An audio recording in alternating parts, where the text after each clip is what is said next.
le besoin de me déconnecter, de partir. Partir vers d'autres horizons. En Suisse, précisément. Je dois avouer que ça m'a fait vraiment du bien de pouvoir voir autre chose. De pouvoir également passer du temps pour moi. Avant le début des expéditions de la précommande. À mon retour, j'avais rendez-vous avec Rhodes, avec Sarah.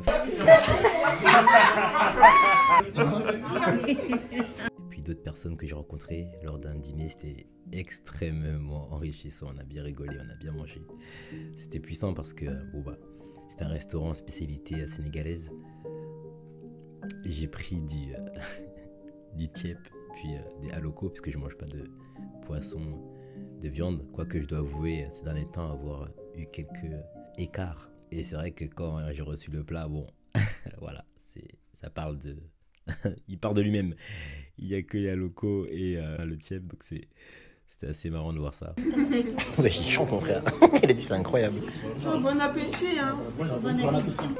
Ah, c'est mignon. On va mettre ton numéro encore. C'est mignon. Tout le monde y va. Ça va, tu veux rester pas pour la discussion? Moi je crois que c'est Pas grave. Qui? Ok, stop.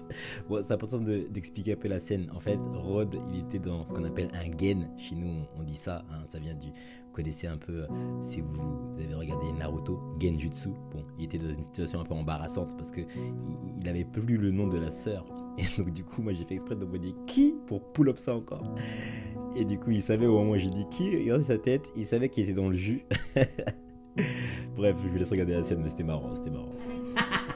Kweku, wesh. Keku. Moi j'ai écrit Keku. Ah là, c'est pas Kekou, c'est Kekou. Kekwa. Kekwa. Kitoko. Coupe au montage. Coupe.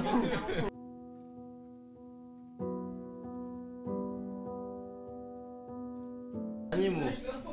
Mes sœurs, merci d'être venues. Ma sœur, tu vas y aller finalement? 91, 46 ou 7. Bah ouais. À fond que nous fait que le thé n'était pas bon. Ouais, normalement, c'est pas bon. Hein. La théine. Ça veut Le thé, il y a la théine. C'est pas bon pour la Ouais, médaille. même dans les verres. Je dis ça comme ça. Moi aussi. Moi aussi, je dois commencer cette liste-là. C'est compliqué, hein. J'ai au final maigri. C'est pas bon. Bleu, c'est le bluff. Je pas toujours d'écouter. Elle bluffe trop bien. C'est incroyable. Hein. Vraiment content en tout cas de ces moments de partage et on a beaucoup rigolé, beaucoup échangé sur des questions qui nous concernent et c'était vraiment puissant. C'est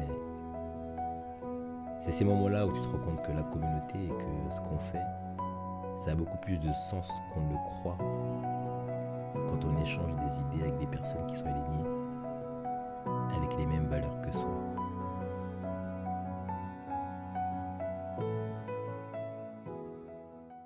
Ok les amis, on a reçu, comment dirais-je, une partie des produits. Alors, et laissez tomber, là, les factures, ça commence. Hein. Bon, comme d'habitude, à chaque précommande, comme vous le savez, je reçois des factures. Donc ça, c'est des factures de DHL, enfin, la douane, d'accord. Donc c'est des trucs douaniers. Et en fait, c'est relou parce que en vrai, ce qui se passe, c'est qu'à chaque fois, ils vont checker ce qu'il y a dans les marchandises. Donc là, je paye la TVA sur marchandises, donc de 14, ok. Je paye les frais, ah ouais, il me faut payer TVA sur marchandises, paiement anticipé par DHL, ok. Ok, d'accord, tac. Et les frais de douane. Et du coup, ce qui est chiant, c'est que si je ne paye pas ça, eh bien, ils ne me livrent pas les colis. Donc, à chaque fois, je suis obligé de trouver des solutions. Là, j'en ai reçu au moins, j'ai pas calculé encore, mais j'ai dû en recevoir au moins une cinquantaine, en tout cas, d'avis de paiement. Tu ne peux pas à chaque fois avoir quelque chose d'équilibré si à chaque fois que tu fais une grosse commande, tu es obligé de payer les frais de douane qui s'élèvent. C'est entre 1 euro, alors quand c'est 1 euro, bon, voilà, on paye, mais quand c'est 28,50 € le colis, du coup, multiplié par 10, on est déjà à 280, et du coup, ça devient compliqué, même par rapport à Ancestralia. Donc, je suis en train de voir comment m'organiser. Je vais checker tout ça, mais d'abord, D'abord, on a reçu des produits, donc je vais les checker. Alors, là, ça, c'est une sœur qui m'a envoyé, comment dirais-je, c'est une sœur qui m'a envoyé, comment dirais-je, des feuilles de Corosol et Atumo qui viennent directement de Guggen. Donc, ça, c'est big up, big up. J'ai reçu encore du Simos pour préparer du coup la prochaine vente privée. Et puis, je vais aller voir du coup. C'est en bas, Nick, le reste?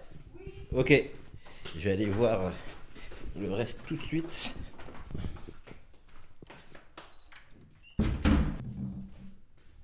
Ouh. Bon. Là, je pense que là, il y a du taf. Ok, donc avant de commencer, ce que je vais quand même faire là, c'est que je vais checker, regarder tout ce que j'ai reçu. Je vais regarder ce qui manque, parce qu'en fait, il y a apparemment encore des produits que je dois payer en douane. Donc, je vais essayer de regarder un peu ce qui manque, ce que j'ai pas payé. Donc ça c'est sur l'ordinateur et ensuite et ben voilà je vais descendre et m'en occuper, sachant que tout à l'heure il faut que j'aille à Taméry pour livrer les tote bags et également voir le doyen armère. Bon, je pense que vous savez comment ça se passe quand vous recevez un colis, vous avez tout de suite envie de pouvoir et ben voilà, l'ouvrir, utiliser. Donc c'est ce que j'ai fait avec les feuilles Atumo et également avec les feuilles de Corosol. Donc je les ai lavées. Ensuite, j'ai voulu justement bien m'assurer que voilà, tout soit nickel, puisque malheureusement, je pense que la douane a conservé les colis un peu trop longtemps, et comme il y avait un peu d'humidité, il y a quelques feuilles qui ont moisi. Mais voilà, donc j'ai voulu quand même tout nettoyer et les mettre au séchage, parce que c'est important.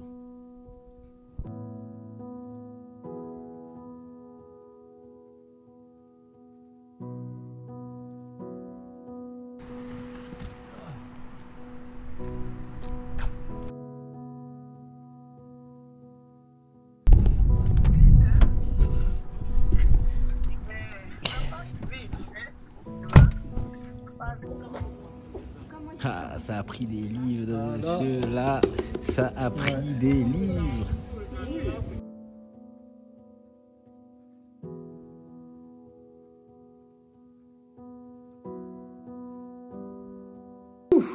Ok les amis, là j'ai reçu justement, alors c'est un nouveau produit que je vais tester, hein. Il y a des éponges végétales, donc là c'est encore sous, sur plastique, éponge végétale. Il y a ce qu'on appelle le sawi, c'est pour justement avoir une bonne hygiène dentaire, d'accord.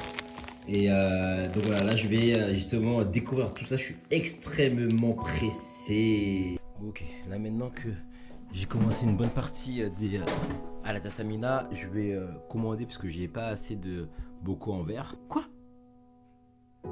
Chaud. Non les amis, c'est chaud parce que là je regarde pour commander celui-ci, donc j'avais déjà commandé pour tester, pour voir si tout était bien, j'avais pris à peu près 25, donc c'est écrit ici, hein. Et là quand je clique dessus, ça me met l'article demandé n'existe pas, ça veut dire qu'ils sont en rupture. Ok, alors ça fait vraiment partie des imprévus qui sont archi relous à gérer, parce que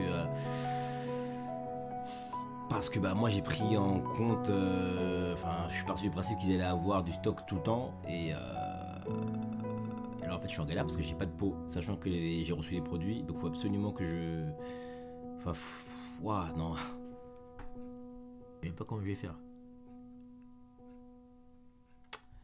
Ok, bon, ça faisait pas partie du truc. Ok, donc vraiment pour t'expliquer, parce que c'est vrai que dit comme ça, on a du mal à comprendre pourquoi. Lorsqu'on proposait d'une couteau, on le proposait sur un seul format. C'était celui-ci, en 100 grammes.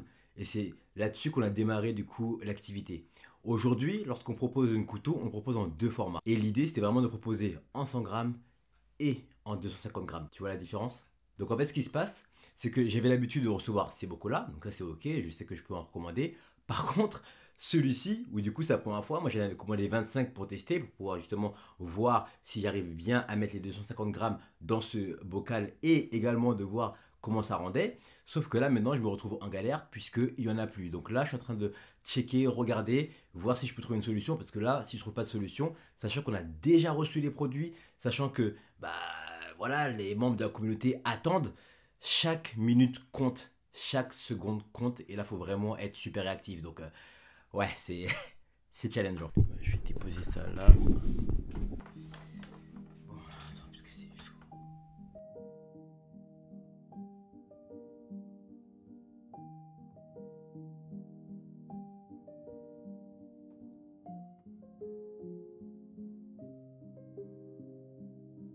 Bon, j'ai trouvé une solution. En fait, je suis allé sur notre site. Ils ont exactement les mêmes bocaux. Donc, parfait. Du coup, je suis content. Là, j'ai pu trouver ce qu'il me fallait. 375 millilitres, c'est exactement ce qu'il me fallait. Donc, du coup, c'est parfait. Je viens de passer la commande. Bon, comme quoi, on trouve des solutions à chaque fois qu'on a un problème. Et en plus, je viens de voir, parce que j'ai cherché ça le jour où je voudrais partir, comment dirais-je, à Karaokera. Et ils livrent aussi à Karaokera. Donc ça, c'est vraiment pas négligeable, comme on dit. Donc ouais, super content.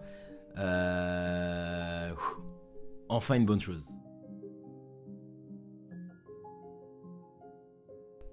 Ok, j'espère que l'épisode t'a plu et l'idée c'est vraiment de pouvoir se reconnecter à notre paradigme, se reconnecter à notre culture. C'est vrai que c'est pas évident, c'est vrai qu'on est face parfois à certains challenges qui nous mettent parfois dans une situation un peu désagréable, mais finalement lorsqu'on fait quelque chose qui nous passionne, ou lorsqu'on fait quelque chose qui nous tient à cœur, et ben on arrive à trouver des solutions. J'espère que bon voilà, c'était un exemple avec justement les bocaux en verre, puisqu'on a trouvé la solution. Mais c'est comme ça finalement tout au long du projet. Ça va faire 2 ans que le projet est lancé.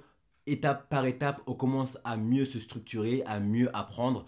Voilà, je te donne rendez-vous du coup pour un prochain numéro du vlog.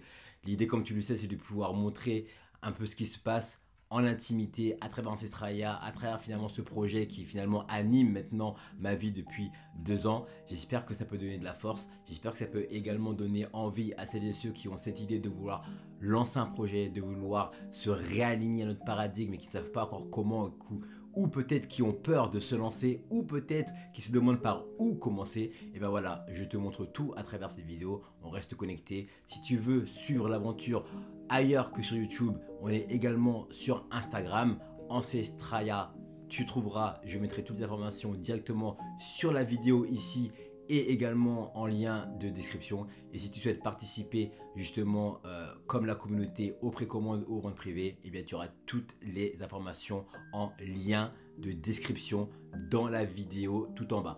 Voilà, écoute, n'hésite pas à mettre un pouce bleu, à t'inscrire également sur la chaîne YouTube. On reste connecté, je te dis à très vite et merci pour la force, merci pour la lumière.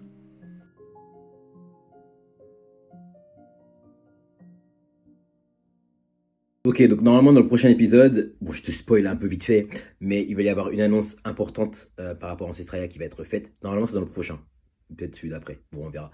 Et comme dirais-je, on va également montrer du coup les expéditions, puisque c'est important de voir un peu comment ça se passe, et préparer du coup la vente privée. Et pour cette fois-ci, justement je suis en train de voir avec les membres de l'équipe, donc Nastia et Bettina, pour qu'elles puissent gérer elles-mêmes la vente privée, l'organisation de A à Z, puisque l'idée c'est aussi voilà, qu'elle puisse être autonome dessus. Donc ça va être assez challengeant, ça va être voilà, une période assez puissante. Il va falloir gérer certaines choses et je pense que ça va être cool aussi de transmettre tout ça. Il y a pas mal d'énergie qui vont circuler, donc on reste connecté et je te dis à très vite pour un prochain épisode du vlog Ancestraya. C'est bon, c'est parti, let's go.